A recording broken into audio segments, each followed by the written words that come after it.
Hello' everyone, মই আজি লৈ আহিছোঁ যিহেতু 2026ৰ যিটো DLED এন্ট্ৰেন্স এক্সাম আছিলে সেইটো এক্সামৰ ৰিজাল্ট যিহেতু ডিক্লেয়াৰ কৰিলে। এতিয়া মানে মই লৈ আহিছোঁ যে এপ্লাই প্ৰচেছ, ঠিক আছে। মানে আপোনালোকে কেনেকে এপ্লাই কৰিব আৰু কোনটো কলেজত এপ্লাই কৰিব সেইটো বিষয়ে মই আলোচনা কৰিম। ফাৰ্ষ্টত আৰম্ভ কৰিছোঁ। আপোনালোকৰ ধৰি লওক ৰিজাল্টটো আজি ডিক্লেয়াৰ কৰিছে, আৰু এটা কথা, মই ৰিজাল্ট যিটো লিংক আছে লিংক মই মোৰ কমেন্ট সেকশনত দি দিম। আপোনালোকে ইয়াৰ পৰা আপোনালোকৰ নিজৰ ৰিজাল্ট চাব পাৰিব।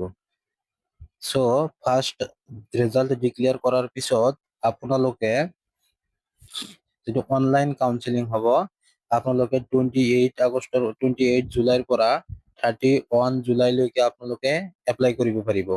এপ্লাই কৰাৰ পিছত ৰিজাল্ট আপোনালোকৰ ফাৰ্ষ্ট ৰাউণ্ডত যিটো ৰিজাল্ট ওলাব উইথ কাট অফ মাৰ্ক লগত আহি কিনে ৰিজাল্ট যিটো ওলাব এইটো ওলাব 3 আগষ্টত। 3 আগষ্টত ৰিজাল্ট ওলোৱাৰ পিছত আপোনালোকে ফিজিকেল এডমিশ্যন ল'ব লাগিব উইথ ডকুমেন্ট ভেৰিফিকেশ্যন হ'ব।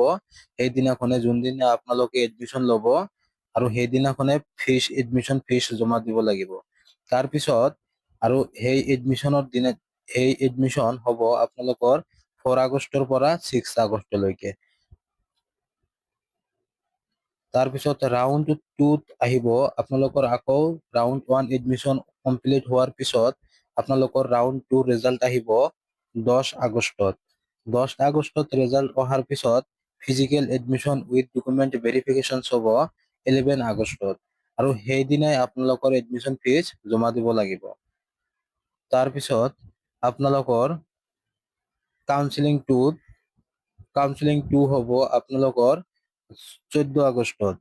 14 আগষ্টত কাউন্সিলিং 2 হোৱাৰ পিছত আপোনালোকৰ কাউন্সিলিং 2 ৰিজাল্ট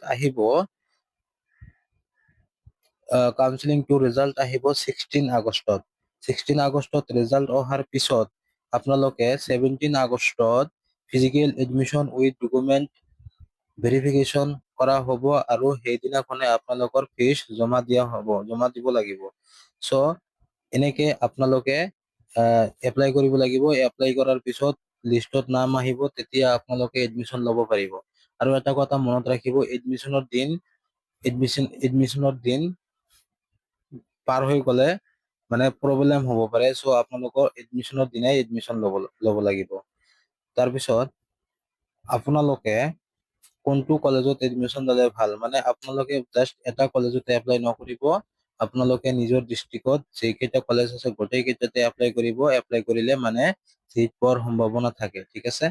থেংক ইউ। ভাল লাগিলে এটা লাইক, এটা কমেন্ট, এটা শ্বেয়াৰ কৰিব।